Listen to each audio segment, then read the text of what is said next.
Bom, gente, eu vim aqui gravar mais um vídeo sobre a série Dificuldades da Bíblia. Estamos lendo o livro de Êxodo, tá? Principalmente as pragas do Egito. E uma delas diz assim: se todo o gado do Egito foi contaminado, então como houve sobrevivente? Porque o texto diz que Moisés pegou um gado e ofereceu em sacrifícios a Deus. Mas como se o gado foi totalmente destruído? Então, aonde teve gado? Como eles sobreviveram? Então, realmente, temos que entender que gado é esse que foi destruído da terra do Egito pelas pragas e por que sobreviveram. Porque a Bíblia diz que todo gado foi atingido.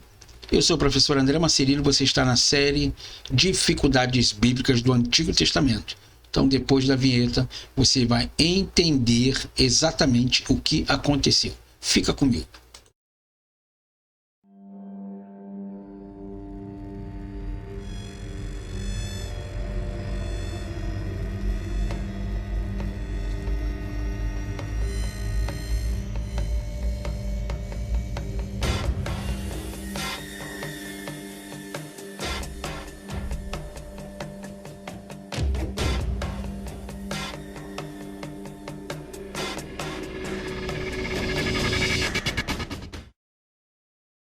Então vamos lá ao texto. Se todo gado morrera, como então houve sobreviventes?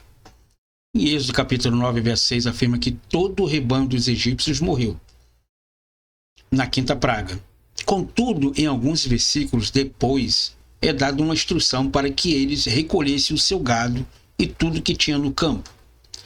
Isso está no verso de número 19.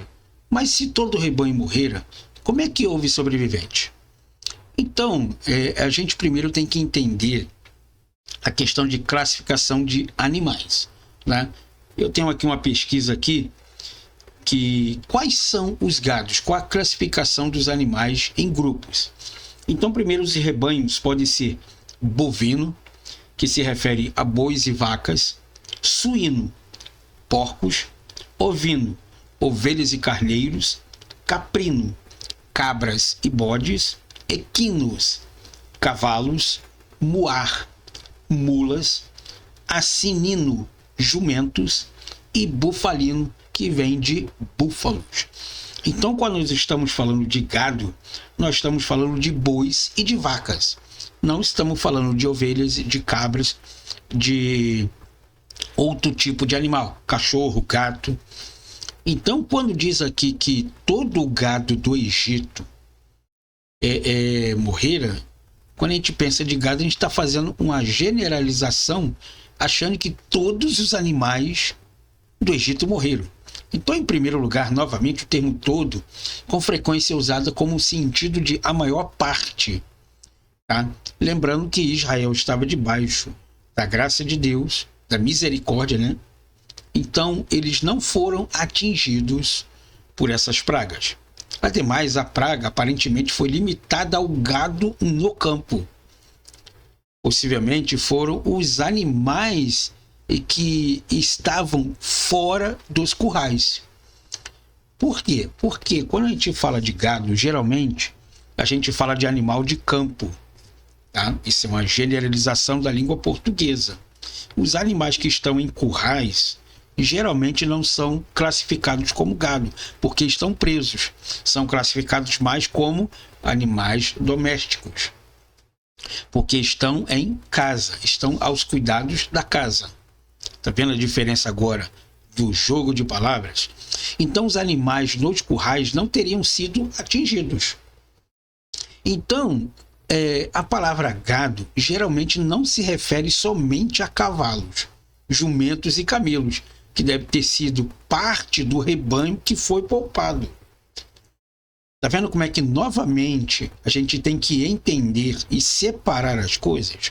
Nós não podemos usar a nossa própria língua portuguesa para contradizer aquilo que falamos. Porque se eu sou brasileiro, eu tenho que entender a minha própria língua, para quando eu ler um tratado sobre a minha própria língua, conseguir entender o que o texto, a história, ou seja lá o que for que eu esteja estudando, esteja me dando um respaldo dentro daquilo que eu estou aprendendo, que é o quê? A língua portuguesa. Se eu ler um tratado sobre o inglês, o hebraico, o aramaico, seja alguma outra coisa, aí sim eu teria que ter um problema muito sério para entender que linguagem é aquela que está falando. Como no inglês, que geralmente você lê uma palavra, se você botar uma única letra novamente, seja uma vogal ou uma consoante, ela muda todo um sentido de uma tradução.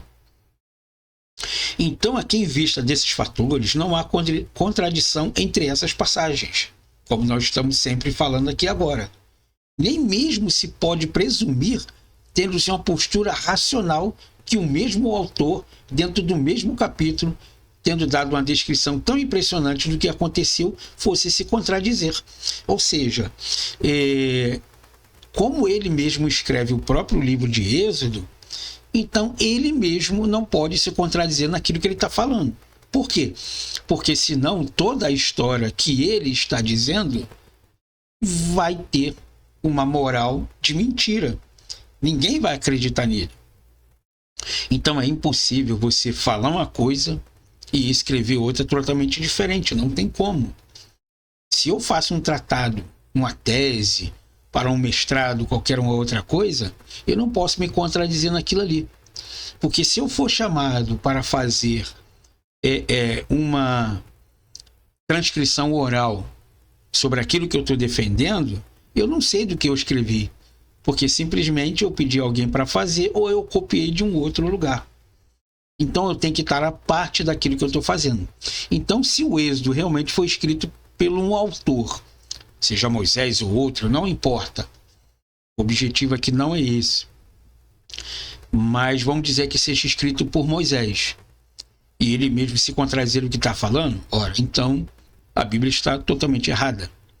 E se aqueles que defendem, que dizem que a Bíblia está totalmente errada, então por que ninguém corrigiu essa parte aí? É estranho dizer que a Bíblia está errada e ela foi copiada milhares e milhares de vezes através dos séculos, e ninguém se deparou para fazer essas correções.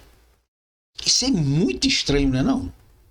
Poxa, pelo amor de Deus, é verdade? Então vamos ficar com a parte de que a Bíblia foi escrita por homens, vamos ficar com aquela parte de que a Bíblia foi inspirada, não quer dizer que Deus mandou escrever aquilo ali. Vamos dizer que a Bíblia ela foi escrita décadas e décadas depois dos acontecidos. Não aconteceu essa questão hoje, no dia seguinte o cara já estava escrevendo. Vamos dizer que homens limitados, olha quantas coisas já coloquei, escreveram com as limitações humanas, ainda que sejam inspiradas, e mesmo essas contradições humanas, ela permanece até os dias de hoje. E todos aqueles ditos professores de teologia que diz que a Bíblia está errada, ela continua errada esses anos todinho, esses séculos todinho, esses milênios todinho, e ninguém teve a preocupação de fazer essas correções. Muito pelo contrário, todas as vezes que ela é copiada exatamente com esses ditos erros que se colocam aí. Então fica impossível você entender se realmente as escrituras estão certas, ou a pessoa que escreveu, ou a pessoa que se diz que é professor de teologia, diz que ela está errada. Tá bom? Então, sou o professor André Marcelino, quero te agradecer novamente por você ter ficado comigo até aqui. O canal está crescendo, só tenho que agradecer a você, está crescendo aos pouquinhos, mas isso é muito bom. Uma criança, para aprender a andar, ela primeiro precisa ficar deitado, depois ela precisa se levantar bem devagar, ela começa a engatinhar, para depois ficar em pé, para depois se escorar nas coisas, ter então coragem para se soltar dessas escoras para começar a andar.